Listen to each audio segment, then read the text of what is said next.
Hi folks, this is Don Meissner with the North Country Fishing Report. What I want to tell you about today is something that you can all discover yourselves, and that is, let me tell you how this happened. I was in Walmart back in the fishing department, which you would imagine that I can't keep myself out of, and when I went up to the counter, I was buying some wire leaders, and there was this booklet that was being put out there at the counter. And it's a New York State regulation guide for fresh water. And I got to tell you, I found it fascinating, and I wanted to tell you some of the things that I discovered in this guide. Now, these are things that I've reported on before, and you all have an opportunity to pick up one of these guides. They're free. And I'll tell you, they're really interesting, and it can help you know more and more about what the laws are in our state and about the different fish that we have and so forth. So let me tell you a couple things that I think you might find really interesting that I did in this guide. First of all, they list all the different type of natural baits that you can't use, things that we've talked about before, things that lure companies make lures to resemble. But did you know that you're not allowed to use live salamanders any place in New York State in any water, nor can you use snakes? Now, you're probably thinking, who would ever want to put a snake on their hook? But that's something that fish really will, any of your bigger fish, or for example, largemouth bass will eat just about anything. And companies do make imitation snakes that you can buy that already have the hook in them, so you don't have to worry about putting a hook in it or how to rig it.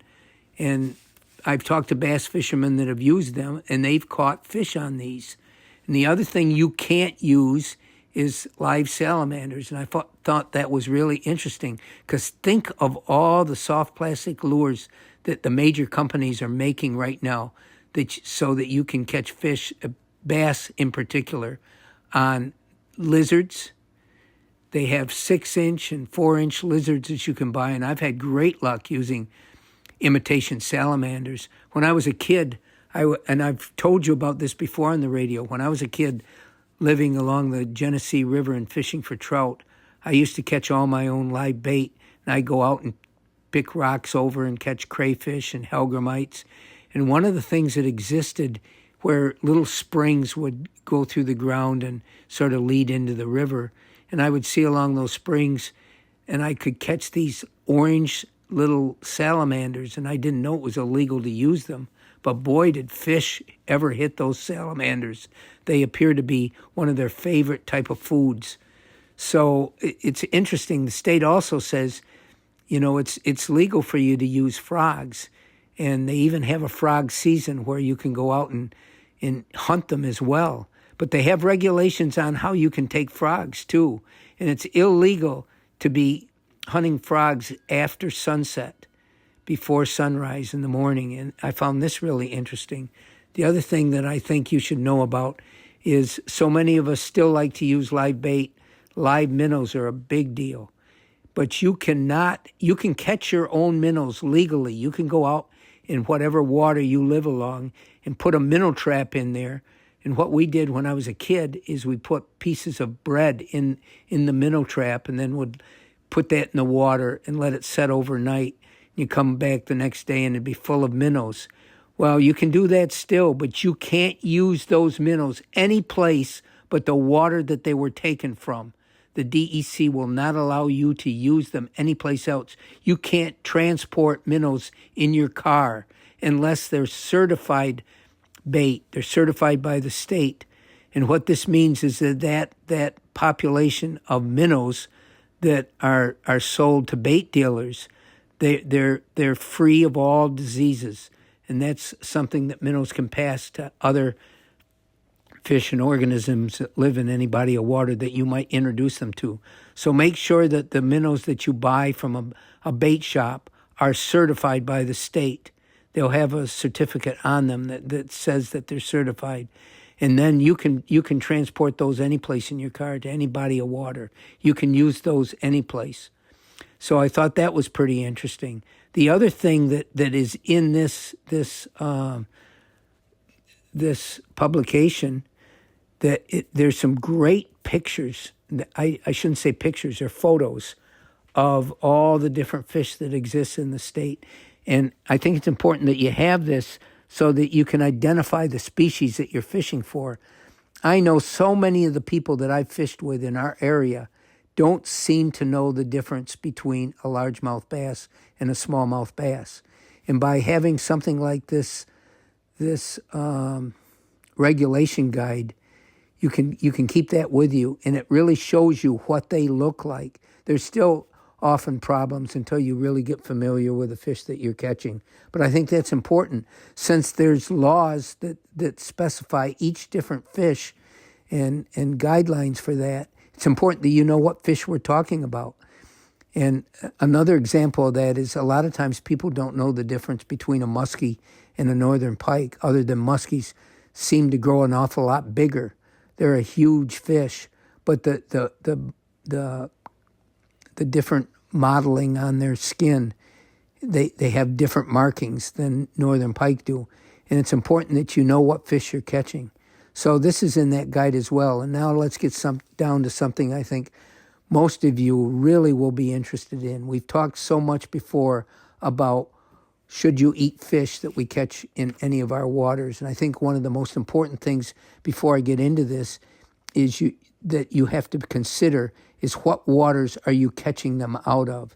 If you know that water system isn't really clean or is free of pollutants, then obviously that's going to affect the fish as well. So even this guide of species that they have in this regulation guide, it will tell you what species are safer to eat if such a thing exists and how many times you can eat them. But here's what I found interesting. They have a statewide advice, and they have the best choice of fish, and they list them of what you can eat that you can catch in statewide waters. And at the top of that list is brown trout, brook trout, and rainbow trout that you'd catch in streams.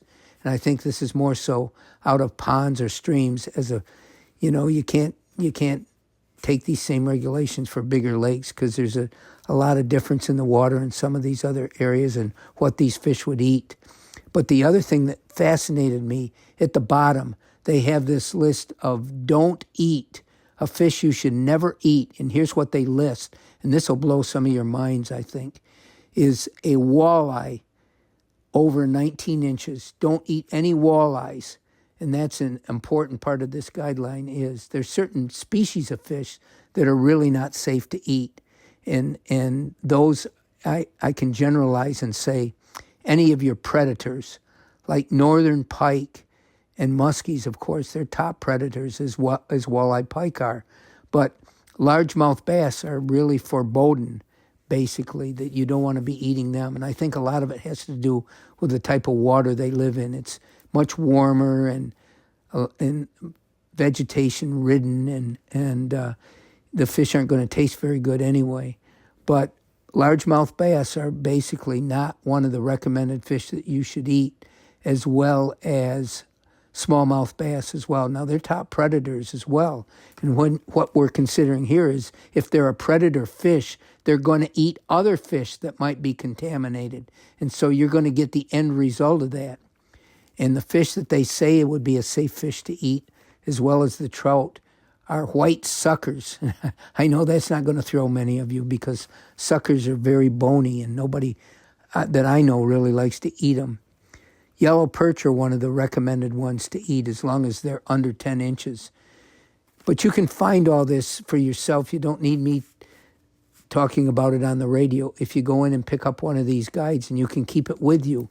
And it lists all the different waters that have special regulations to them. And there's a lot of waters in each one of the areas of the state that have special regulations as to how big the fish can be, how many you can keep, and what hours of the day you can fish for them. These are some of the stipulations. I think it's important. We have to know this stuff. And so, folks, this is my recommendation for this time, is to pick up one of these regulation guides, and I think it would really help you all out. Until next time, folks, this is Don Meissner with the North Country Fishing Report.